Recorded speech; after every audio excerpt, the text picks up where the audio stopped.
ఒక్కసారి కొమ్మూరి గోల్డ్ కి కాల్ చేయండి. తాకట్లో ఉన్న మీ బంగారాన్ని విడిపించి మార్కెట్ ప్రైస్ కి వాళ్ళు కొనుక్కుని మిగతా డబ్బులు మీకు ఇచ్చేస్తారు. బ్రేకింగ్ న్యూస్ చూస్తున్నాం. హార్మూజ్ లో ఎక్కడికక్కడ నిలిచిపోయిన వందలాది షిప్స్ మార్చి నెలలో కేవలం 100 ఓడలు మాత్రమే ఈ జలసంధి గుండా వెళ్ళగలిగాయి. అంచనాల ప్రకారం 1000 నుంచి 2000 వరకు నిలిచిపోయాయి. సో ప్రపంచంలోనే అతి ముఖ్యమైన ఓడల మార్గమైన హార్మూజ్ జలసంధి వద్ద ప్రస్తుతం భారీ ట్రాఫిక్ జామ్ ఏర్పడింది. విమానం నుంచి తీసిన ఏరియల్ ఫోటోలు, వీడియోలు సోషల్ మీడియాలో తెగ వైరల్ అవుతున్నాయి.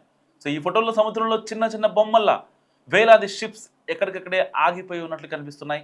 ప్రపంచ చమురు రవాణాకు అత్యంత కీలకమైన హార్మూజ్ జలసంధి ఇప్పుడు శత్రు దేశాల నౌకలకు మృత్యు మార్గంగా మారింది. ఇరాన్ తన పటిష్టమైన సీమన్స్ వ్యూహంతో అమెరికా దాని మిత్ర దేశాల నౌకలను టార్గెట్ చేసుకుంటుంది.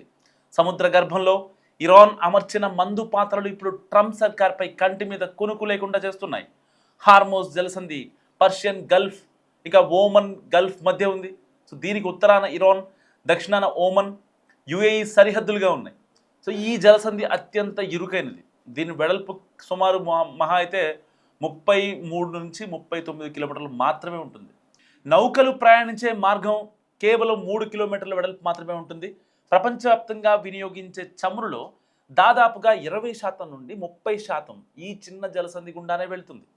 So Saudi Arabia, Iran, Iraq, Kuwait, UAE దేశాల నుండి పెట్రోలియం ఎగుమతులు ఈ మార్గం ద్వారానే జరుగుతాయి. అంత ఇంపార్టెంట్ ఈ జలసంధి. సో ఇది ఇప్పుడు మందు పాత్రలతో జలసంధి అంతా నిండుకుంది. సముద్ర గర్భంలో సీ మైన్స్ పెట్టింది ఇరాన్. ఇరాన్ తన రెవల్యూషనరీ గార్డ్స్ ద్వారా హార్మూజ్ జలసంధిలో వేలాది సీ మైన్స్ ఇంకా నేవల్ మైన్స్ను అమర్చింది. రాత్రి వేళల్లో రాడార్లకు చిక్కని అతి చిన్న బోట్ల ద్వారా వెళ్ళి రహస్యంగా ఈ బాంబులను నీటి అడుగున అమర్చుతున్నారు. నౌకలు లేదా సబ్మెరైన్లు వీటిని తాకగానే భారీ పేలుళ్లు సంభవించి నీటిలోనే సమాధి అవుతాయి. సో అమెరికా విప్లవ కాలంలో గన్ పౌడర్తో మొదలైన ఈ టెక్నాలజీని నేడు ఇరాన్ అత్యంత ప్రమాదకరంగా మార్చింది. ఇరాన్ సీమైన్స్ ఇప్పుడు ప్రపంచ దేశాలని వణికిస్తున్నాయి. ప్రధానంగా 3 రకాల మైన్స్ని ఇరాన్ ఉపయోగిస్తుంది, సీమైన్స్. సో అయితే మీరు ఎక్స్క్లూజివ్గా మన టీవీ స్క్రీన్పై చూస్తున్నారు ఆ విజువల్స్. పైన షిప్స్ వెళ్తూ ఉంటాయి, కింద మైన్స్ ఉంటాయి. పైన షిప్స్, కింద మైన్స్. ఇలాంటి నేపథ్యంలో ఒకవేళ ఆ యొక్క షిప్ కింద తిరిగే ఫ్యాన్ ఉంటుంది కదా, సో ఆ ఫ్యాన్ కనుక ఈ మైన్ని, సీ మైన్స్ని టచ్ చేస్తే వెంటనే బ్లాస్ట్. 1 కాదు 2 కాదు, కొన్ని వేల చిన్న పడవల ద్వారా ఈ సీ మైన్స్ని సముద్ర గర్భంలో అమర్చింది Iran.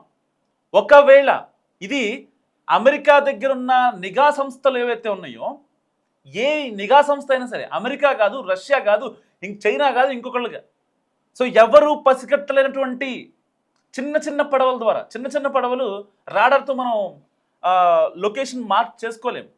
Even it can't visible అనమాట. సో రాడార్ ప్రతిదీ డిటెక్ట్ చేయగలదు. ఇప్పుడు ఎలాగైతే మీరు గూగుల్ మ్యాప్స్లో మీ ఇంటిని లేకపోతే మీరున్న ప్లేస్ని చూస్తున్నారో అన్ని చిన్న చిన్న బొమ్మల్లా కనిపిస్తూ ఉంటాయి.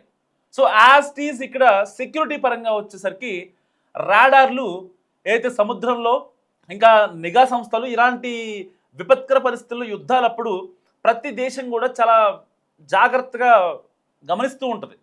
ఏదైతే హిందూ మహాసముద్రంలో మన ఐఎన్ఎస్ విక్రాంత్ ఎలా అయితే కాపలా కాస్తుందో, మన దేశానికి మన దేశ సముద్ర తీరంలోకి రావడం కోసం మన అయితేనే ఎలా అయితే పంపిస్తారో వేరే దేశాలు కూడా అలాగే యూజ్ చేస్తాయి ఈ టెక్నాలజీని, ఆ రాడార్ టెక్నాలజీని.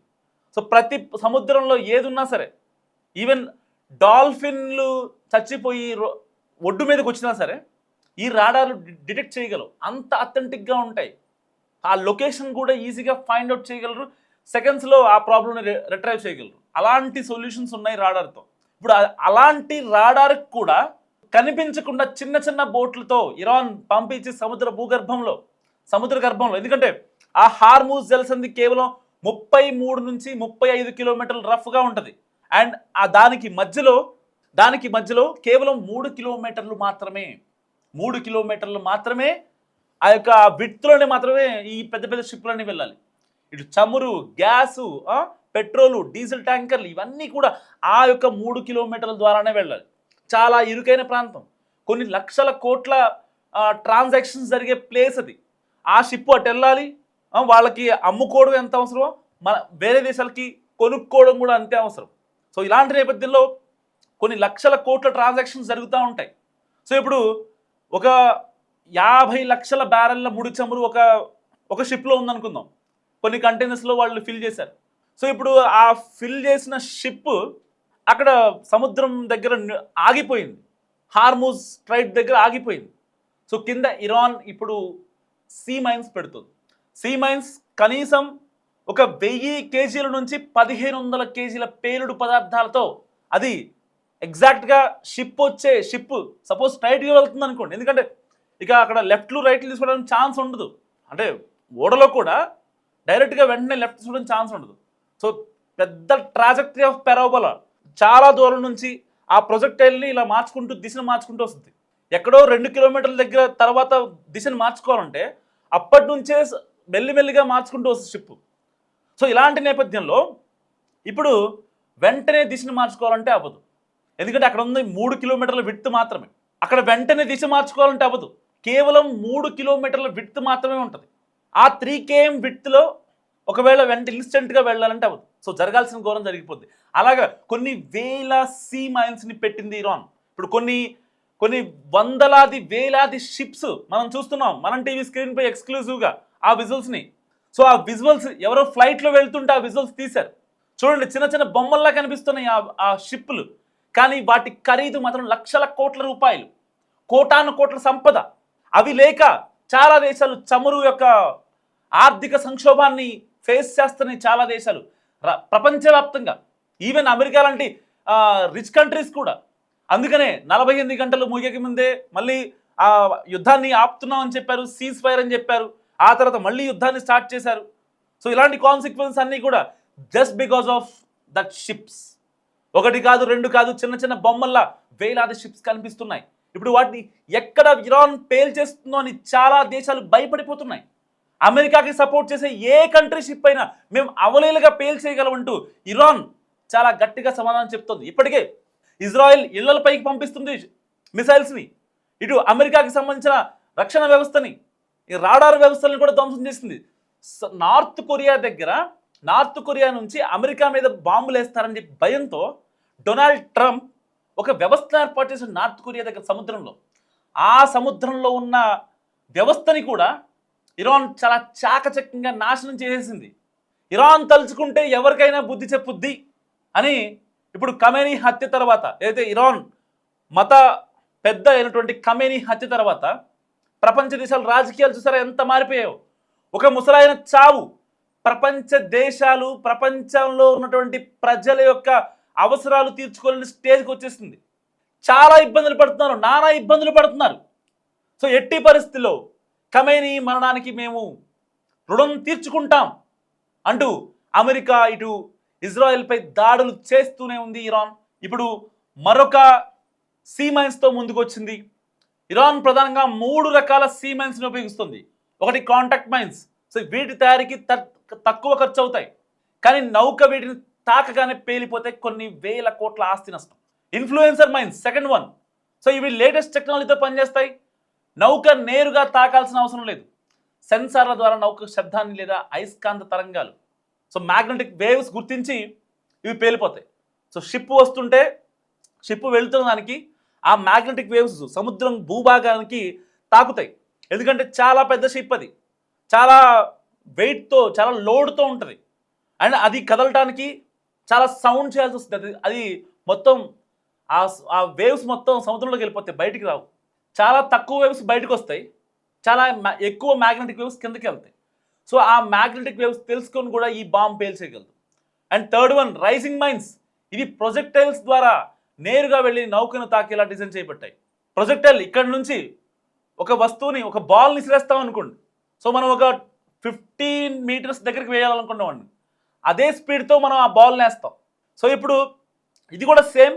ఈ యొక్క రేంజింగ్ మైల్స్ని డైరెక్ట్గా సముద్ర ఒడ్డు నుంచే ఇరాన్ ప్రయోగిస్తుంది. సో దాదాపుగా 50 నుంచి 1000 కేజీల వరకు పేలుడు పదార్థాలను ఇరాన్ మైన్స్లో వినియోగిస్తుంది. సో ఇరాన్ సైనిక సామర్థ్యం, ఇరాన్ డిఫెన్స్ వద్ద ప్రస్తుతం 2000 నుంచి 6000 వరకు సీ మైన్స్ ఉన్నట్లు సమాచారం. ఇప్పటికే చైనా, రష్యా నుంచి పెద్ద ఎత్తున వీటిని సేకరించిన ఇరాన్ ఇప్పుడు సొంతంగానే వీటిని ఉత్పత్తి చేస్తుంది. వందలాది చిన్న చిన్న స్పీడ్ బోట్లు, టెహరాన్ సబ్మరైన్స్ ద్వారా ఈ మందు పాత్రలను సముద్రంలో ఎక్కడికక్కడ విస్తరిస్తుంది. సో ట్రంప్ వార్నింగ్ ఇస్తున్నాడు, అమెరికా ఎదురుదాడి చేస్తుంది, సముద్ర మార్గంలో రవాణాకు ఆటంకం కలిగిస్తున్న ఈ సీ మైన్స్ను వెంటనే తొలగించాలని అమెరికా అధ్యక్షుడు డొనాల్డ్ ట్రంప్ ఇరాన్ని హెచ్చరిస్తున్నారు. సో ఈ క్రమంలో సీ మైన్స్ అమరుస్తున్న 16 ఇరాన్ నౌకలను అమెరికా సైన్యం ధ్వంసం చేసింది. అయినప్పటికీ ఇరాన్ తన మొజాయిక్ తరహా వ్యూహంతో దాడులు కొనసాగిస్తూనే ఉంది.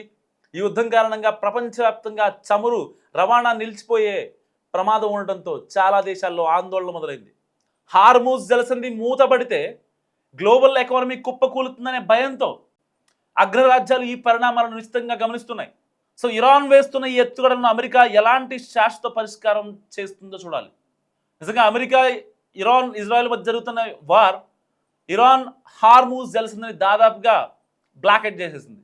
ఫలితంగా మార్చి నెలలో కేవలం 100 నౌకలు మాత్రమే ఈ జలసంధి గుండా వెళ్ళగలిగాయి.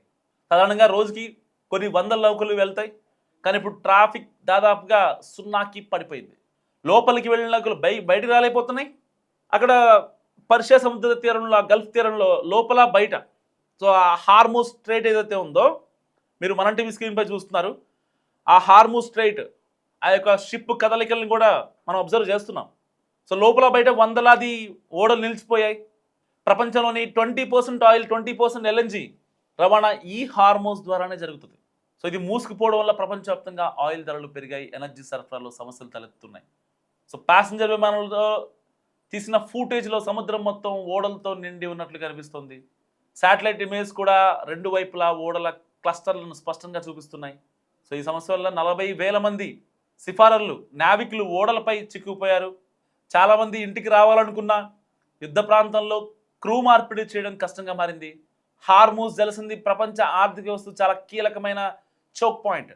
ఇక్కడ ట్రాఫిక్ ఆగిపోతే ఆయిల్ ధరలు పెరుగుతాయి, గ్లోబల్ షిప్పింగ్ ఖర్చులు పెరుగుతాయి, ఇంధన సమస్యలు ఏర్పడతాయి. ఇరాన్లో అమెరికాల భూతల దాడులకు దిగొచ్చని, కర్గ్ ద్వీపాన్ని స్వాధీనంలోకి తీసుకోవచ్చనే సంకేతాలు కూడా కనిపిస్తున్నాయి. ఈ నేపథ్యంలో ఇరాన్ నుంచి స్ట్రాంగ్ వార్నింగ్ వచ్చింది. తమ దేశ తీరం లేక ద్వీపాలపై దాడి చేస్తే పర్షియన్ గల్ఫ్ అంతటా సీ మైన్స్ పరుస్తామని తాజాగా ఇరాన్ డిఫెన్స్ కౌన్సిల్ హెచ్చరిస్తోంది. ఈ మేరకు రాయిటర్స్ కూడా కథనం పేర్కొంది. గల్ఫ్ షిప్పింగ్ మార్గాలు, కమ్యూనికేషన్ లైన్లకు తీవ్ర అంతరాయం కలగొచ్చని కూడా పేర్కొంది. తమ తీరం నుంచే వాటిని జలాల్లోకి ప్రవేశపెట్టగలమని కూడా వెల్లడించింది. ఒకవేళ ఇరాన్ పర్టికులర్గా ఈ సీ మైన్స్తో అక్కడ వెయిట్ చేస్తున్న, చమురుతో వెయిట్ చేస్తున్న షిప్పుల్ని కూల్ చేస్తుందా, ఫెయిల్ చేస్తుందా, ఏమనుకుంటున్నారు మీరు? మస్ట్గా మీ అభిప్రాయాన్ని కామెంట్ చేసే ప్రయత్నం చేయండి.